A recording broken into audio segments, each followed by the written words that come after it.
According to a White House physician, U.S. President Donald Trump has tested negative for the novel coronavirus on consecutive days. In fact, Dr. Sean Conley says the president is not infectious to others. To discuss this in more detail is U.S. journalist Lisa Daftari joining me once again from Los Angeles. Lisa, that was a pretty quick recovery for the U.S. president. Extremely quick. Everyone is, on both sides. Everything in this country is political. I'm sure you guys, have kind of figured that out at this point. But any opinion, anything is just political. So right now, the naysayers are saying, we don't believe the doctors, or we won't believe this doctor. We're going to wait for the White House doctor, or it's a photo op or whatever it may be. But it was very quick, and thankfully, both the president and his wife are doing well. We have reports that those who are in or around the White House who contracted the virus are all doing pretty well. The reason this came out is because the president is gearing up to go back to business as usual and to attend the rallies, to attend the events, and of course, to lead up to participate in the next presidential debate. So we have the doctors okay, and let's see if the media and the left leaves him alone. Lisa, Republicans are looking to install Judge Amy Coney Barrett to the Supreme Court. She appeared before the Senate Judiciary Committee earlier this week.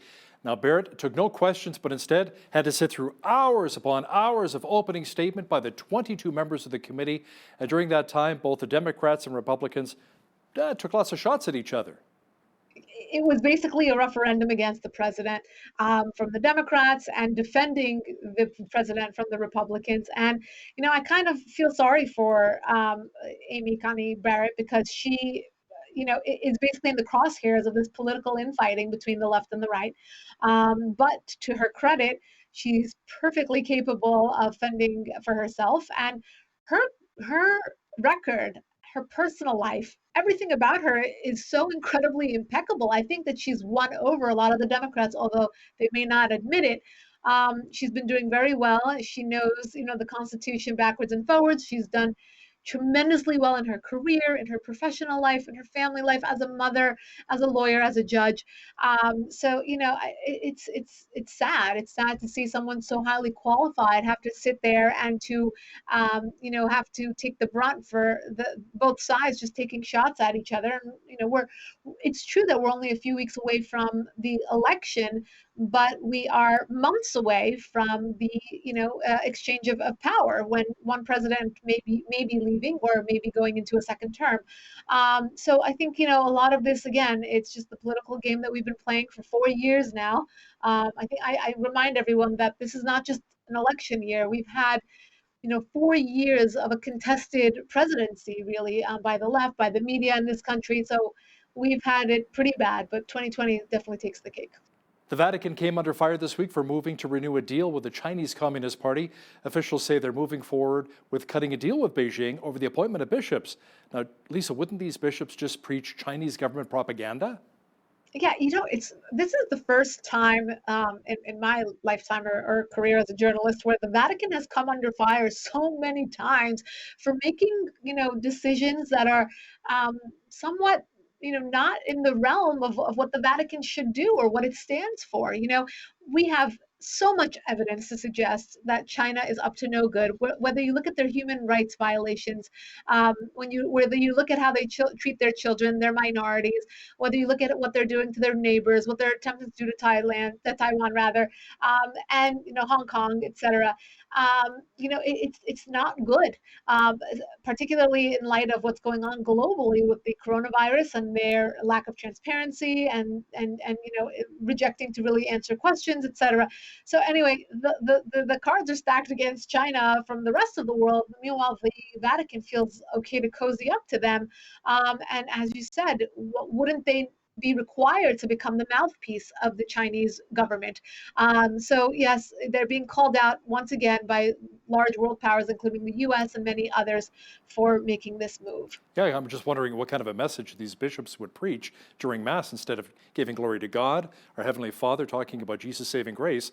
It's like Xi Jinping, like giving glory to him. I mean, it's just kind of a bizarre scenario. Now, Lisa, a new video has surfaced showing that China is threatening to invade Taiwan as the communist nation is showing its military might.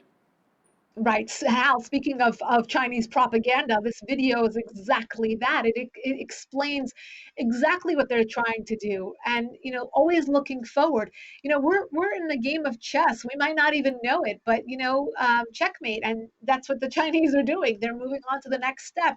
And, regionally, their goal is to expand their power. And they made this video, chest thumping and showing their military might, but also having a man confess that he was the one who, showed the footage of the military, and basically it's also sending a symbol or a warning, I should say, to others that this is what will happen to you. Not only will you be arrested and held in custody by China, but you will have to confess, you will be humiliated, and it's not going to end well for you. So this is speaking to all of those protesters in Hong Kong, in Taiwan, anywhere in the world. Australia also standing up to the Chinese government. So anyone who is looking to fight the Chinese government, here they are, thumping their chests one more time and saying, this is what we are up to. Lisa, despite a ceasefire last Saturday, Armenia and Azerbaijan have reported recent attacks. Apparently, there's been intensive shelling on the southern front. Civilians and churches are now under fire and are at risk. Yeah, it's so sad. It's so sad because the ceasefire hardly lasted, 24 hours, and both sides are blaming one another for breaking the ceasefire, breaking the deal. And yes, the fighting continues. It's horrific. I've spoken to a lot of people on the ground there, and they're very sad. I've also seen the protests here in the United States with a lot of Armenian Americans protesting and asking for help and support in this fight. More than anything, it's what you've just read about the report about churches and very, very historic landmarks being targeted. I mean, is nothing sacred anymore. This is a discrepancy over what they are calling occupied land. Of course, we've seen this all throughout the Middle East, but in this case, this is something it's relatively new. There was a ceasefire in place. I mean, can't they resolve this using diplomatic means rather than going after, again, churches, civilian areas, civilians, children, people who are going to worship, etc.? Like you mentioned, there are rallies all across the United States, including in your city in Los Angeles, where thousands of protesters gathered outside of the Turkish consulate, which is backing Azerbaijan.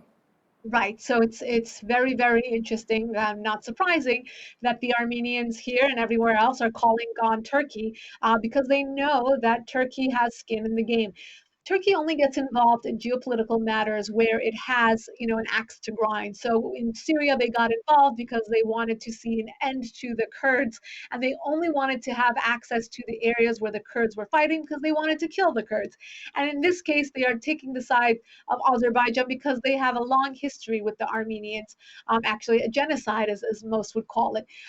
So yes, the protesters here gathered in front of the Turkish consulate in order to call upon them to withdraw, to stop the fighting, to stop importing fighters from Syria. These are brutal insurgents that they are importing in order to fight against them. And all around Los Angeles, I drove into Glendale, which is it's a city where it's little Armenia basically here in Los Angeles, and so many Armenian flags on cars, on businesses, and people who are coming out to show support for Armenia. The U.S. bomber fleet has been flexing its military muscles. More bombers have been seen flying closer and closer to sensitive areas over Europe and the Pacific. Are those flights meant to maybe send a message to both Moscow and Beijing? Absolutely. It's U.S. under President Trump is still looking to exert its leadership and to be the number one world power. And although that may not look like it's the case right now, particularly with the infighting going on in the United States, particularly with everything going on with China, with Russia, with everyone doing their own thing, with rogue nations basically doing their own thing and marching to their own. This is a sign and a warning from the U.S. to say, look, we're still here. We still have the military might. I think it's an important sign, and it's an important, symbolic gesture to say that we've still got it. We'll come out and show that, despite what's going on in Washington, D.C. Now, the World Health Organization is warning against more COVID-19 lockdowns, which could cause severe economic damage as the world tries to recover from the first wave of the virus, Lisa. Yeah, well, a little too late, right? World Health Organization is kind of playing both sides here. On the one hand, they suggested that everyone shut down, that we call this a pandemic, that we react or overreact, as some would say, to the virus in one way, and now they are saying, look at the side effects. Well, nobody looked at the price we had to pay to shut down the way that we did, and now they're saying, oh, wait a minute, there are side effects. People have lost their lives not because of the virus, but because they've committed suicide, because they cannot financially keep up with the pressures and the demands of their life and their business and their families. So it's very important, even now, months into this, to look in and see both sides of the story. Now, the WHO also warned against suggestions of letting COVID-19 spread in the hopes of achieving so-called herd immunity, Lisa. The group's chief says, that would be unethical. Well, there you have it. I mean, is the WHO even relevant anymore? They are saying, on the one hand, this is causing a lot of unintended, perhaps, side effects. And on the other hand, we can't open up society to allow herd immunity to make us stronger. We have to keep ourselves shut down. And what's going to happen? Look, regardless, whenever we open up, we are going to have a bit of a surge. That's just the way it is. You're going to have people in close proximity, and you're going to have some numbers that are going to rise. But that is all in an effort to go back to life as we knew it. This is the only way out at this point. Lisa, some experts are now saying that some of the novel coronavirus numbers are actually artificially inflated, that, the millions of people around the world who've died, maybe they had existing heart conditions or maybe some other underlying health issues, and they didn't actually die from COVID-19. But what are you hearing in the United States, where the COVID-19 virus it's been a huge pandemic where you are? Sure, yes. Well, the second surge is the numbers are actually staying pretty low in some of the hot spots that we had, the New York tri-state area, California, Florida that saw a second surge. Those were lower than expected, but yet we still had a second surge. But yes, I think the number or the statistic, I should say, for those who contracted the virus without any pre-existing conditions and died from it are very low. So when you take that into consideration, well, how many of these individuals would have died if they had contracted the flu or something similar to that? These are numbers that have to be put side by side. And then you want to look at the numbers of the people who committed suicide, the people who, again, contracted something else, but then they either couldn't get to the hospital or delayed going to the hospital because of COVID. It's just a long list of numbers and nuances to look at with regards to what the real damage from COVID has been. And then you look at the hospitals themselves. I mean, people talk about how there's different funding or different insurance payments given to those who died from COVID, and the treatments given for COVID or being put on a respirator versus dying from a heart attack or stroke or diabetes or whatever the underlying condition may have been. So we have to look at the economic aspect of it as well.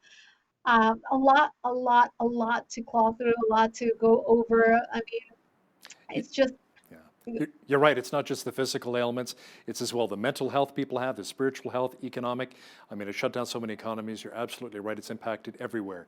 Now, here's an interesting way of combating the novel coronavirus.